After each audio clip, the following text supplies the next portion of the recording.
As we enter early October, the month of Mehr, let us celebrate Mehrgan by embracing the values of our ancestors, cherished truth, righteousness, right speech, and gratitude. For ancient Persians, Mehr, the divinity of light and justice, illuminated the path of honesty, harmony, and integrity. Mehrgan is not only a day of festivity but an ethic for the entire month, inviting us to honor truth in our words, justice in our actions, and gratitude in our hearts. Wrote Iranian Americans for Liberty on X.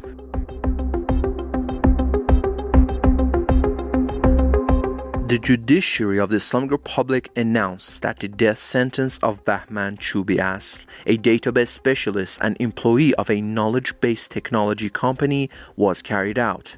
State media labeled him as an Israeli spy, claiming he was involved in sensitive national telecommunications projects. However, as in many recent security-related cases, no independent evidence or transparent documentation has been released regarding judicial process, interrogations, or defense arguments. The only sources of information are state-affiliated outlets, and reports suggest that independent lawyers and family members were denied access to the case.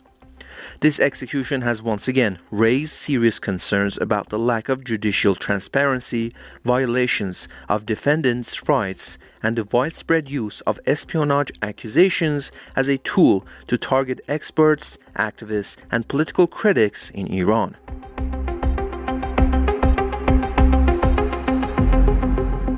Tehran's prosecutor announced that legal cases have been opened against several media outlets and Telegram channels for disrupting the psychological security of society. According to domestic reports, judicial authorities claim these outlets stirred public anxiety by sharing content about potential price hikes, giving ammunition to anti-Iranian media. The prosecutor warned that repeat offenses would face legal action.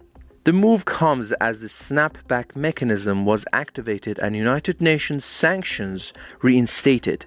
In response, Iran's foreign ministry summoned its ambassadors from Germany, France, and the UK to Tehran for consultations.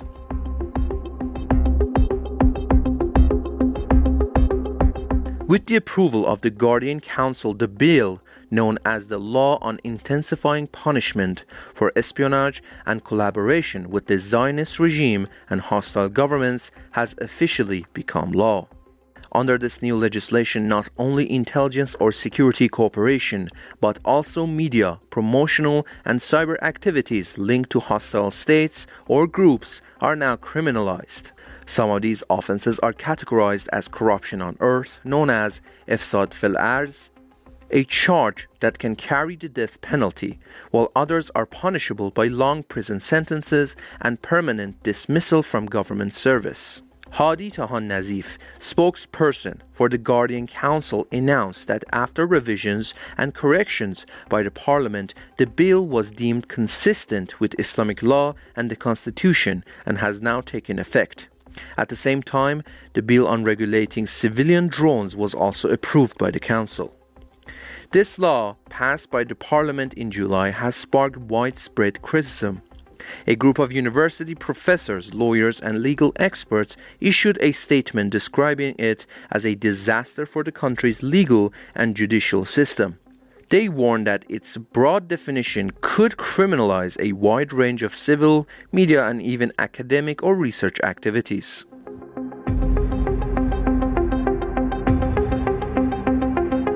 Hossein Koshkinejad announced on his Instagram account the re-arrest of his brother Reza Koshkinejad.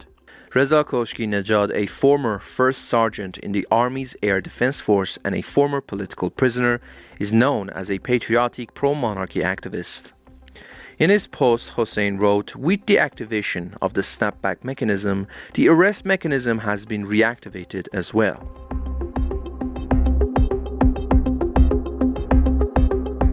According to shared reports, the inhuman flogging sentence issued against Mehdi Nouri, known as Araz Irani, a pro-monarchy political prisoner, has been carried out in Ardabil prison.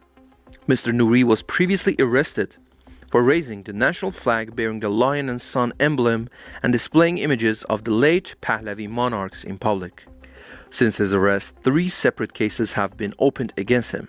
One of these was filed following a complaint by Hassan Ameli, the representative of the supreme leader in Ardabil. Based on the issued verdict, Mehdi Nouri has been sentenced to prison, flogging, and fines in 2 cases, and a new case has recently been opened against him on charges of spreading public unrest.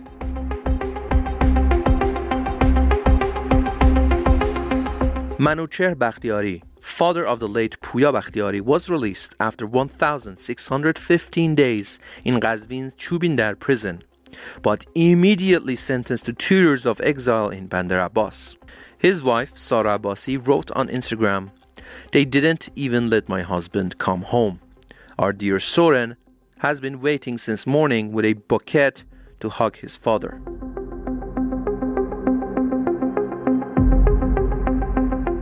Ahmad Reza Jalali, a dual national political prisoner sentenced to death, was transferred to Evin prison. His wife, Vida Mehrania, shared the news on social media. After 3 months of disappearance that caused deep fear and worry for our family, Mr. Ahmad Reza Jalali has been transferred to Evin prison. Our demand remains clear. He must be released immediately and allowed to return home. Reports indicate that for the past 3 months, his whereabouts were unknown, leaving his family in total uncertainty. Mehrania had previously said that they had received no contact or information about his condition. Mr. Jalali, a Sweden-based doctor and researcher, was arrested by Iranian security forces and sentenced to death on charges of espionage. The Supreme Court upheld the sentence. Then, judiciary spokesperson Zabiullah Khodayan confirmed that Jalali's death sentence was final.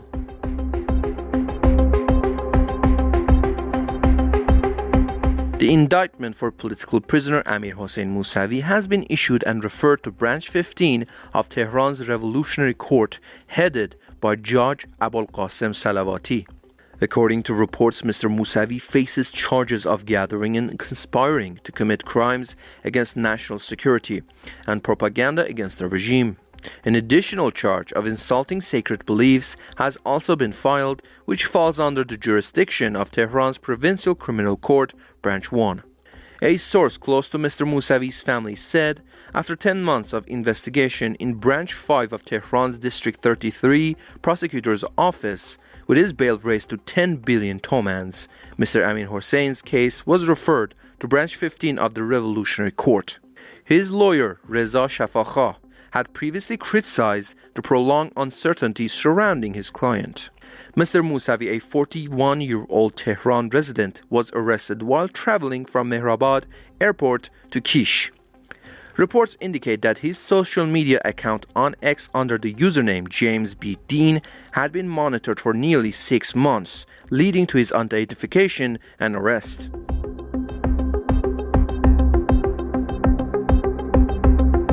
Reports from Karchak prison in Varamin indicate that the physical condition of Shakila Monfared, a monarchist political activist, remains critical even a month after repeated beatings. According to her brother, Ashkan Monfared, her eye was injured in the assault, causing blurred vision. Her leg tendon was also severely damaged, and despite being in a cast for several weeks, it has not healed. Recently, her leg has become swollen and extremely painful. Despite recommendations from forensic doctors and the prison medical staff for medical leave, prison authorities have denied the request. Ashkan Monfared claims that 2 political prisoners, Mahnaz Tarra and Gelare Abbasi, struck Ms. Shakila on the head with a chair, worsening her eye injury. Another prisoner who signed a statement against Ms. Shakila reportedly told her that these attacks were carried out under the direction and promises of security officials, promises of freedom or other benefits in exchange for assaulting Shakila. According to Mr. Ashkan, the interrogator even promised one of these individuals their release, which is now reportedly imminent.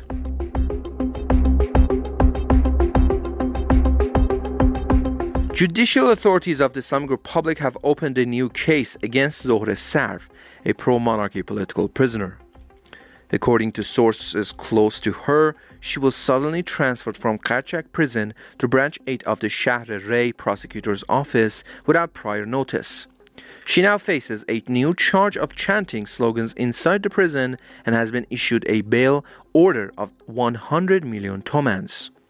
Zohre Sarv is among the women who were forcibly transferred from Evin prison to Karchak prison following the Israeli attack on the entrance and office area of Evin's prosecutor's office.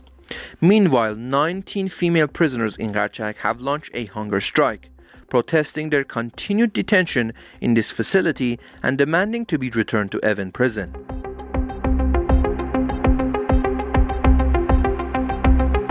Keshvar Rezai, mother of political prisoner and monarchist Arsham Rezai, announced on Instagram that her son was not included in the recent judicial pardon. She posted, "Arsham is not covered by the pardon." The update comes amid conflicting reports in recent days about which political prisoners were included in the pardon list. Through her post, Ms. Rezai's family expressed concern over her son's continued imprisonment and reiterated their call for his release.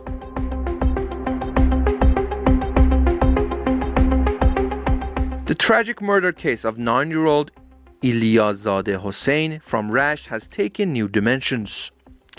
Iliazadeh Hossein's uncle, in an interview with domestic Iranian media, revealed shocking details about the severity of the tragedy and said the injuries were so severe that the forensic team wept over his body.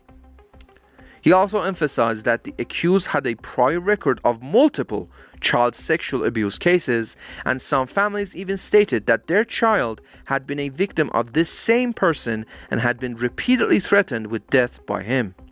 Ilya went missing in Hamidian town, Rasht, and 2 days later, his lifeless body was found on the outskirts of the city.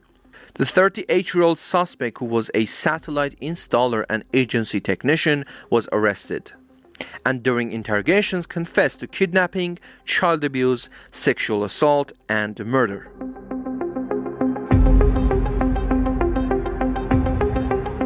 The Danish dormitory at Khaja Nasir al-Din Tusi University became the site of a larger student protest. Chanting slogans like "University is a fortress, dismissal won't stop us," students voiced their opposition to the university's recent policies and the expulsion of one of their peers.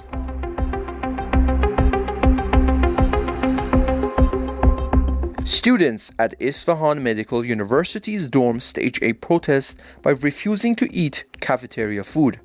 They say years of terrible quality and poor hygiene have made life miserable, with zero response from officials. Students insist that basic welfare and safe meals are their most fundamental rights, rights even those in charge have denied them.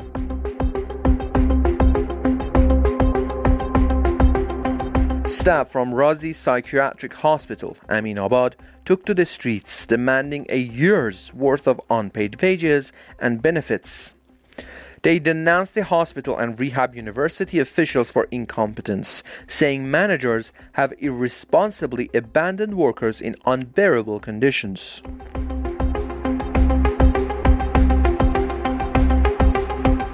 Workers of Iran National Steel Group in Ahvaz marched through the city center and local market to amplify their protest. They first gathered, then marched to express their anger and frustration over worsening living conditions and the violation of their rights.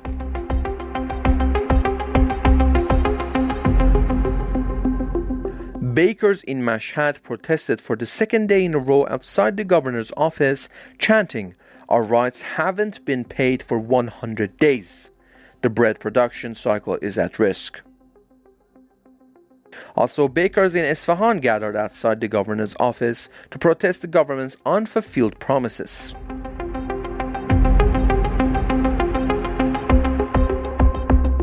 A group of retired employees of the telecommunications company held a protest gathering in Tehran, East Azerbaijan, Kurdistan, Kermanshah, Isfahan, Zanjan, and Hamadan. The protesters cited poverty, poor living conditions, and the authorities' neglect of their demands as the reasons for the demonstration. اتومبیل سپاه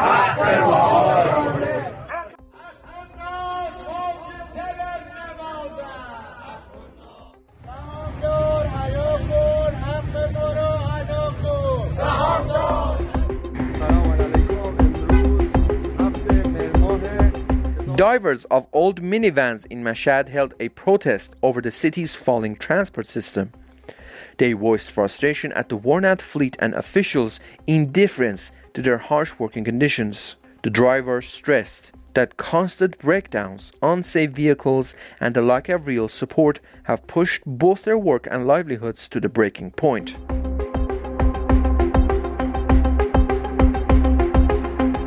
Social Security retirees in Shush rallied outside the MP's office chanting, "We won't stop until we get our rights."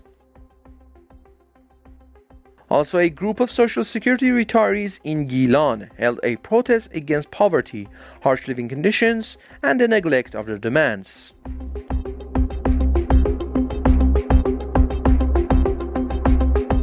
Workers at Phase 14 of South Pars Gas Complex shut down both main gates of the refinery. They blocked all entry in protest over unpaid wages and what they call empty promises from officials.